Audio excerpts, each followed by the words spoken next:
के मध्य में कि पता लगा योजना बनी थी कुछ और, हो गया कुछ और। अगर वहां पर चाहते तो राम जी पूरे परिवार को बिखेर सकते थे, लेकिन उन्होंने बड़ी सहजता के साथ त्याग कर दिया। और उस त्याग का परिणाम ये हुआ कि पूरा का पूरा परिवार एक सूत्र में बंधा रहा। विचार करना, आज अपने परिवार को बनाने के लिए क्या वो त्याग रह गया है? छोटी छोटी चीजों को लेकर के झगड़े होते हैं, छोटी छोटी बातों को लेकर के झगड़े होते हैं, और उसी घर में होते हैं जिस घर के कोने में राम जी का चित्र लगा हुआ है और जिसके सामने दीपक रोज जलता है, क्या कह करके कि घर में, जोर से बोलो, सुख शांति हो जाए।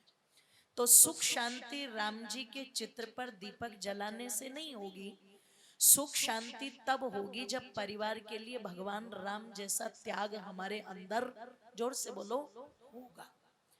और आप विचार करना, चिंतन करना कि जिन संस्कारों की बात की जा रही है, मैं यहीं से उदाहरण उठा लेती हूँ। जिस समय माता कौशल्या को पता चला कि मेरा बेटा वन जा रहा है, तो अपनी ममता का वास्ता देते हुए उन्होंने एक बात कही थी कि संतान पर पिता से ज्यादा अधिकार माँ का होता है। तुम्हारी माँ होने के नाते मैं कहती हूँ कि तुम वन नहीं जाओगे। तो श्री रामचंद्र जी कहते अगर माँ ने भी कह दिया हो तो।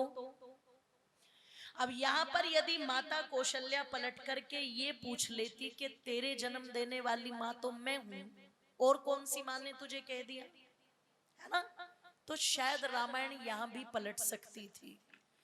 पर विचार करना, चिंतन करना, माता कौशल्या ने अपने सीने पर कितना बड़ा पत्थर रखा हो कि जिसका राम जैसा बेटा, कोई अपराध नहीं है, निरपराध बेटे को वन की तरफ भेजा जा रहा है 14 वर्ष के लिए, और वो माँ चुपचाप सर पर हाथ रख करके आशीर्वाद दे दे और बेटे को वन की तरफ लंघा दे। अगर मैं हरियाणा की भाषा में कहूं तो जरा विचार करना, ये भी परिवार जोड़ने के लिए कितना बड़ा धैर्य था, जो धैर्य आज हमारे घर के ना तो बड़ों में मिलता आर्य जी, और ना ही वो धैर्य, ध्यान रखना, छोटों में मिलता। कहीं पर छोटे सेवा करना भी चाहते हैं तो मुझे क्षमा करना, बड़ों को करवानी भी नहीं आती, जानबूझ करके कमियां निकालते रहेंगे। और कहीं पर जो बड़े योग्य भी हैं तो फिर पता लगा कुसंस्कारों की आंधी ऐसी आ जाती है घर के अंदर कि वो कुछ अलग ही वातावरण सा बन जाता है।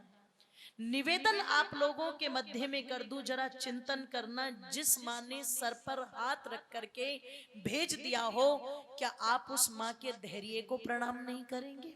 कितना बड़ा धैर्य होगा, है ना, कितना बड़ा धैर्य धर करके वो बैठी होगी। जरा विचार करना, चिंतन करना, आज जरा सी चीजों को लेकर के धैर्य नहीं है। अगर बहू घर के अंदर सामान लेकर के कम आ गई तो सास के अंदर इतना धैर्य नहीं है कि कोई बात नहीं, चलो सामान ही तो कम आया है, लेकिन जिसने अपनी बेटी दे दी उसने सब कुछ दे दिया और मैं इसे सबसे बड़ा धन मान करके इसके साथ में व्यवहार करूं, है ना, इतना धैर्य नहीं है। एक पड़ोसन ने आकर के अगर आग लगा दी, फलाने की बहू तो इतना लेकर के आई थी और ये क्या दे दिया, तुरंत उसका मुंह वहीं के वहीं उतर जाता है कि नहीं उतर जाता है? बोलो, बात वहीं से खराब होनी शुरू हो जाती है। और जो वो लड़की चल करके आई है घर के अंदर, अब पता लगा, पहले ये कंपैरिजन, पहले ये तुलना नहीं थी। मायके में चाहे पक्के मकान हो चाहे पक्के फरस हो, पर माँ बाप ने जहां पर विवाह कर दिया, चाहे वो कच्चे मकान थे, ये सोच करके रह लेती थी कि कोई बात नहीं, रिश्ता मेरे माँ बाप ने जोड़ा है और मैं अब इस घर से जुड़ चुकी हूँ और ये जैसा भी है मेरा है। अब चाहे वहां उसको छाछ में भी पानी डाल करके अगर दिया जा रहा है और मायके में जाके उसकी सहेलियों ने पूछ लिया कि तुम्हारी ससुराल में सब अच्छे तो है ना, तो पानी डली छाछ पी करके भी वो अनपढ़ महिला बोल देती थी, मेरी ससुराल में मुझे इतना प्यार करते हैं सब, मैं बिना पानी का तो दूध पीती हूँ, सब चीजें मेरे हाथ में रहती है। अनपढ़ को पता था। और आज की यूनिवर्सिटी टॉपर, 10th में बोले रैंक आई थी जी इसकी, +2 में बोले रैंक आई थी जी इसकी, ग्रेजुएशन में इसने कॉलेज टॉप किया है जी, पीजी में इसने इतने % मास्क लाए हैं।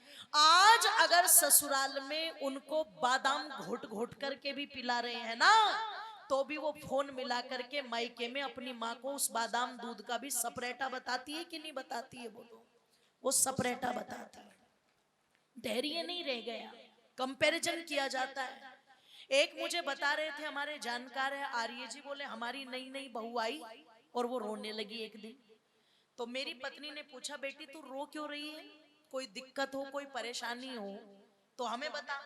हाथ जोड़ करके सास कह रही है कोई गलती हो गई हो तो हमें बता, हम माफी मांग लेंगे। तो बोले मेरी माँ ना मुझे वहां पर फल काट काट के देती थी, यहाँ पर मुझे फल खुद काटने पड़ते, मैं तो इसलिए रो रही हूँ। अब आप विचार करना, चिंतन करना, जहां पर वो सोच रही है मेरी सास मुझे फल काट काट करके दे हैं, और सास हाथ जोड़ करके पूछ रही है कि कोई गलती हो गई हो तो हमें बता, माफी मांग लेंगे। तो जरा चिंतन करना, विचार करना, वहां पर आज नहीं तो कल बिखराव की स्थिति बनेगी कि नहीं बनेगी? क्योंकि वो बूढ़ा शरीर कभी तो चाहेगा, वो बूढ़ा शरीर चाहे पिता का हो, वो बूढ़ा शरीर चाहे माँ का हो, रे वो तो कभी तो चाहेगा कि जब बचपन में हम अपने बच्चे की उंगली पकड़ के चले थे, आज हमें भी जरूरत है हमारे बहू बेटे हमारी उंगली पकड़ करके, जोर से बोलो, लगेगा कि नहीं लगेगा? है ना? और मुझे वो पंक्तियां याद आ रही है, विषय तो अधूरा रहेगा, इसको फिर पूरा करूंगी। उन्हें लगेगा, क्या लगेगा? किया जुंगली पकड़ के तेरी,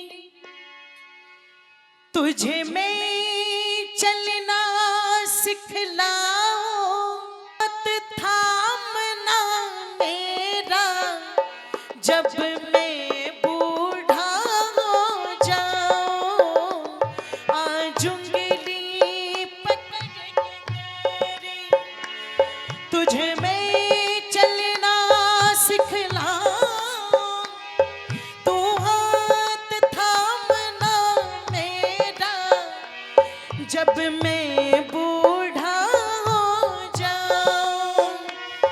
तू मिला तो मैंने पाया, तू मिला तो मैंने पाया, अपने जीने का सहारा, मेरा नाम करेगा रोशन, जग में मेरा राज दुलारा, मेरा नाम करेगा रोशन, जग में मेरा राज दुलारा, मेरा नाम करेगा रोशन, जग में मेरा राज दुलारा, मेरा नाम करेगा रोशन, जग में मेरा राज दुलारा।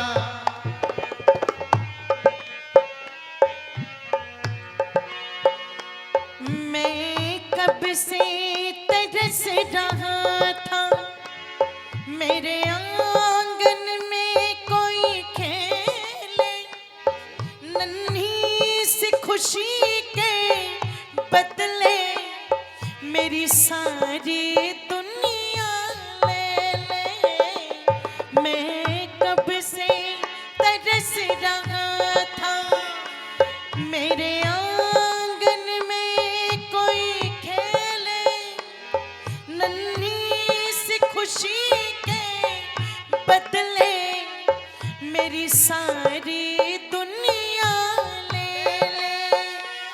तू मिला तो मैंने पाया, अपने जीने का सहारा, मेरा नाम करेगा रोशन, जग में मेरा राज दुलारा, मेरा नाम करेगा रोशन, जग में मेरा राज दुलारा। तुझे सूरज कहूँ या चंदा, तुझे दीप कहूँ या तारा, मेरा नाम करेगा रोशन, जग में मेरा राज दुलारा, मेरा नाम करेगा रोशन, जग में मेरा राज दुलारा, मेरा नाम करेगा रोशन, जग में मेरा राज दुलारा, जग में मेरा राज दुलारा, जग में मेरा राज दुलारा। माता पिता की इच्छा रहती है आज हम हाथ पकड़ के चला रहे हैं, तो कल ये भी हमारा हाथ पकड़े। पता लगा जब माता पिता का नंबर आया तो फिर संतान वही काम कर रही है जो अभी बताया जा रहा था कि हमें पैसे दे या ना दे, खर्चा दे या ना दे, पर कम से कम इतना अपमान तो ना करे कि हमें गाली दे या हमारे साथ मारपीट करे। और जब इस प्रकार की घटनाएं सुनते हैं तो दिल को दर्द बहुत होता है। लेकिन एक बात कहना चाहूंगी, ऐसी स्थिति क्यों आई इस पर भी विचार करो, क्योंकि बचपन से अपने घर में माँ बाप, ध्यान रखना, एक समय दादी की गोद में बैठाती थी, नहलाया धुलाया लड़का लड़की, किसकी गोद में डाल दिया, दादी की गोद में, है ना। लड़के शैतानी कर रहे हैं, लड़कियां शैतानी कर रहे, क्या कहते, चल अपने दादाजी के पास चल, अपने बाबा जी के पास चल, आज खींच खींच के ले जा रही है, चल अपने कमरे में, चल अपने कमरे में, है ना। और पता लगा कमरे में जाकर के दादा दादी की गोद से हटा करके किसके साथ चिपका रही है, मोबाइल के साथ। और मोबाइल पर क्या देख रहा है वो, कार्टून। तो वो कार्टून ही बन रहा है। उसको बचपन से जो पाठ पढ़ा रहे हैं माँ बाप, सबसे ज्यादा आज घर में बोले जाना वाला सेंटेंस, पढ़ लो कामयाब हो जाओ, पढ़ लो कामयाब हो जाओ। एक बार भी घर के अंदर क्या ये सेंटेंस गूंजता है कि बेटे तुम मातृभक्त बनना, तुम पितृभक्त बनना, तुम गौ भक्त बनना, तुम देश भक्त बनना, तुम धर्म भक्त बनना? गूंजते हैं क्या ये सेंटेंस हमारे घरों में? बोलो। और फिर कहते हैं जी टूटते परिवार बिखरते संस्कार। बिखेर तो तुम नहीं रखे, तोड़ तो तुम नहीं रखे हैं। घर के अंदर ये वाक्य सुनने को मिलते नहीं। और दूसरी चीजें अगर सुनने को मिलेगी तो ध्यान रखना, एक नस्ल होती है, एक फसल होती है। नस्ल बिगड़ेगी तो फसल बिगड़ेगी जरूर। घर के माता पिता बड़े नस्ल हैं और बच्चे तुम्हारी फसल हैं। अगर वो बिगड़ रहे हैं तो अपने अंदर झांक करके देख लो कि गलती कहाँ हुई हमसे। ये कुछ बातें रखी। आप सबका धन्यवाद। इति ओम शम।